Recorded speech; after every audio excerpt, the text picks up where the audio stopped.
24e décès dû au coronavirus MERS en Corée du Sud. La Thaïlande a aussi enregistré un cas confirmé.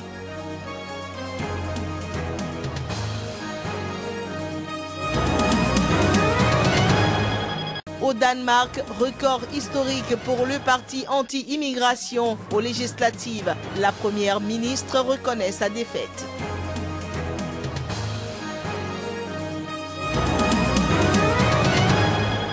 Débat autour de la date de démarrage du Ramadan au Sénégal, se focaliser sur le croissant lunaire ou sur les méthodes scientifiques.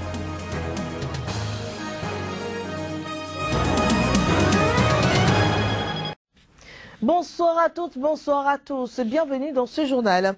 La Corée du Sud a annoncé ce vendredi un 24e décès dû au coronavirus MERS, dont l'épidémie semblait en passe d'être contenue grâce à un plan d'action jugé exemplaire par l'OMS. 166 personnes ont été contaminées depuis le début de l'épidémie. 112 personnes étaient toujours hospitalisées tandis que 30 autres ont été déclarées guéries et ont pu rentrer chez elles. Un village coupé du reste du monde pendant 2 semaines après la contamination d'un résident de 72 ans a vu son isolement levé ce vendredi et 102 habitants autorisés à aller et venir à leur gré. L'épidémie s'est étendue à un nouveau pays en Asie avec un premier cas confirmé ce vendredi, c'est en Thaïlande. Un Allemand décédé le 6 juin en Allemagne est jusqu'ici le premier cas mortel de l'année lié à cette maladie en Europe.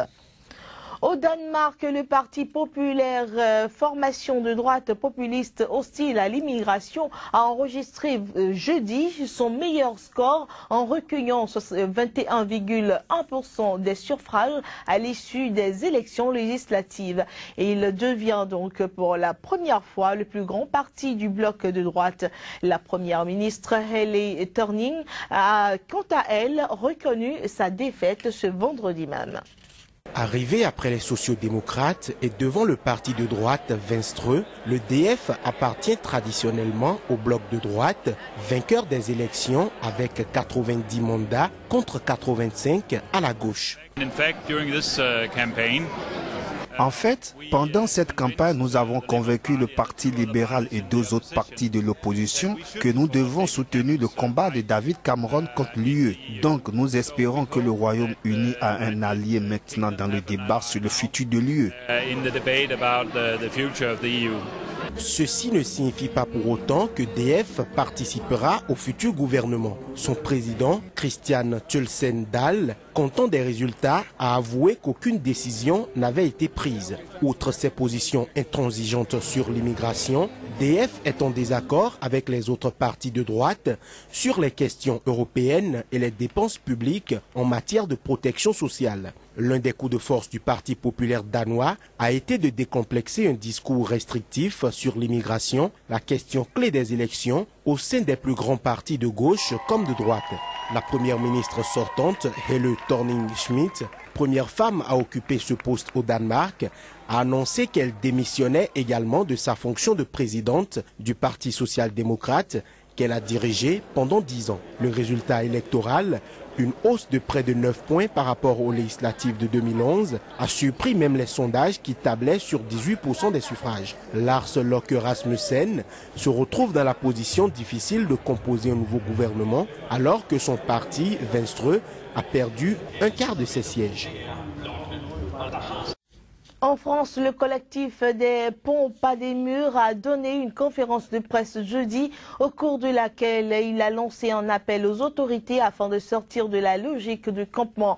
En effet, les membres du collectif estiment que le plan d'hébergement pour les migrants ne répondra pas à l'entièreté des besoins en ce qui concerne les hébergements d'urgence et proposent donc des solutions pour son amélioration. Voici quelques extraits de cette conférence. Sur le versant de l'accueil sanitaire et social, ce plan est sous-calibré.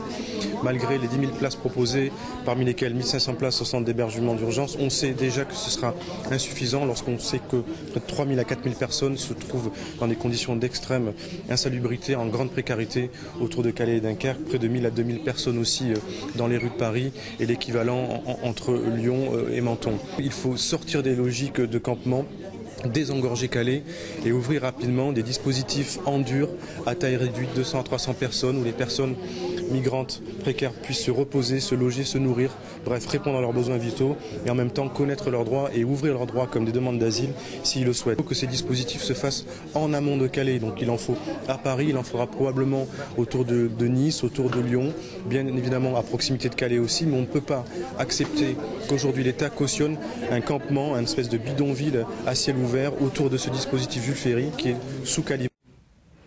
Al-Qaïda au Maghreb islamique a démenti à son tour la mort du chef djihadiste algérien Mokhtar Belmokhtar. C'était dans un communiqué mis en ligne dans la nuit dernière. Les États-Unis ont annoncé avoir mené dimanche un raid dans l'est de la Libye pour tenter de tuer Mokhtar Belmokhtar et le gouvernement libyen avait affirmé qu'il avait péri dans la frappe. Nous poursuivons cette édition. Cette fois-ci, nous mettons le cap sur l'Afrique du Sud. Plus de 100 chefs d'entreprise dorment dans la rue lors de la nuit la plus froide de l'année. Non pas parce qu'ils sont sans abri, mais plutôt pour récolter des fonds à destination des enfants défavorisés. Plus de précisions à travers ce reportage. Ils font partie de la bourgeoisie sud-africaine. Mais ces riches hommes et femmes d'affaires ont laissé le confort de leur belle et chaude résidence pour vivre en une nuit la triste réalité quotidienne des personnes qui vivent sans soutien et sans maison. Beaucoup d'entre nous avons de la chance et sommes des privilégiés pour dormir dans des bonnes maisons échauffées chaque nuit alors qu'il y a des garçons et des filles à Boys and Girls Town. Ils n'ont pas de maison, ils sont sans abri, ils dorment à la belle étoile, que ce soit l'hiver, l'été, qu'il pleuve, et j'ai donc pensé que c'était l'une des meilleures initiatives pour nous, en tant que pays, pour se galvaniser en tant que directeur et venir soutenir cette initiative. C'est une formidable opportunité pour eux. D'abord de penser aux sans-abri en Afrique du Sud et la situation très difficile dans laquelle se trouvent de nombreux Sud-Africains, mais en même temps, c'est l'occasion de faire prendre conscience du travail que font Girls and Boys Town et non seulement faire prendre conscience, mais aussi récolter de l'argent. Cette action sociale menée par ces chefs d'entreprise est destinée à récolter des fonds qui seront reversés au profit des enfants défavorisés en Afrique du Sud. Le gouvernement malien a levé les mandats d'arrêt visant des responsables de la rébellion et les groupes pro-Bamako se sont engagés à évacuer la ville de Ménaka, écartant ainsi les ultimes obstacles à la signature de l'accord de paix par les rebelles pour un retour de la paix dans le nord du Mali. Un accord a été trouvé jeudi soir pour l'évacuation de Ménaka du groupe d'autodéfense Touareg et alliés forces pro-gouvernementales. Un retrait qui se fera à compter donc de ce vendredi. Précisons que la signature de l'accord pour la paix et la réconciliation au Mali par la coordination des mouvements de l'Azawad est prévue pour demain samedi. L'unique association d'astronomie du Sénégal se focalise sur le croissant lunaire, crucial pour fixer les dates du calendrier musulman, notamment du jeûne du Ramadan. Face à l'observation traditionnelle, elle défend une méthode scientifique qui réduirait l'impact des divisions entre les influentes confréries du pays. L'introduction de ces méthodes scientifiques a été abordée lors d'un débat public à Dakar. Voici les détails. Au Sénégal, l'observation du croissant lunaire se fait à l'œil nu, tâche dévolue par l'État à une commission nationale de concertation et d'observation du croissant lunaire CONACOC qui s'est réunie mercredi soir et a fixé le début du jeûne à vendredi. Mais une partie des musulmans sénégalais a commencé à jeûner dès jeudi à l'imitation de l'Arabie Saoudite, gardienne des lieux saints de l'islam.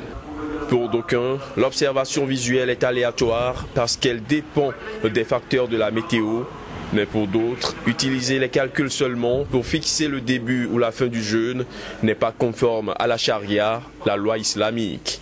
Il y a encore des réticences de certains savants qui considèrent qu'on doit toujours se limiter à l'estimation et à la vision oculaire. Mais il y a d'autres savants comme le savant Qaradawi qui considèrent qu'on peut recourir en partie aux sciences astronomiques en disant qu'on peut se baser sur les évidences, les preuves de la science astronomique pour exclure en un moment donné, dans une zone donnée, l'apparition de la Lune. Mais pour établir la Lune, son apparition, il faut regarder avec l'œil nu. Vous voyez que donc il est à mi-chemin, mais il accepte quand même que les sciences astronomiques puissent appuyer la compréhension intelligente des textes. Il y a d'autres savants qui restent sur leur position en disant qu'il n'est pas question de recourir aux sciences astronomiques. L'imam Kadim Rassoul Gay estime qu'on doit se servir de la science pour une meilleure précision, ce qui ne saurait porter atteinte à la charia. Quand vous ignorez quelque chose, vous ne pouvez pas avancer dessus. Vous voyez, tous les gens qui sont à l'intérieur, demandez-leur aujourd'hui à quelle heure se couche la Lune, personne ne vous répondra. Peut-être qu'il y aura les astronomes, ils vont vous répondre. Donc tant qu'on ignore cet aspect qui est la Lune, on n'arrivera jamais à s'entendre. Aujourd'hui, moi je dis la solution fondamentale, c'est enseigner aux gens cette méthode-là, de faire un calendrier qui permet de connaître un peu le cycle.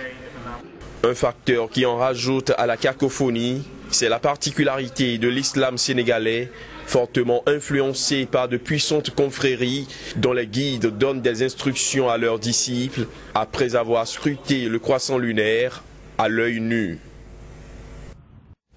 Au Bénin, l'heure est au remaniement ministériel. Le banquier franco-béninois Lionel Zinsou, président de la Fondation franco-africaine pour la croissance, a été nommé Premier ministre à la tête du gouvernement devant 8 membres. Il a désormais à charge le développement économique, de l'évaluation des politiques publiques et la promotion de la bonne gouvernance. Dans cette nouvelle équipe, on compte 10 ministres de l'ancienne équipe avec une mutation de 3 d'entre eux. La nouvelle équipe compte 2 premiers ministres et 3 ministres d'État. On dénombre également dans ce nouveau gouvernement 7 femmes.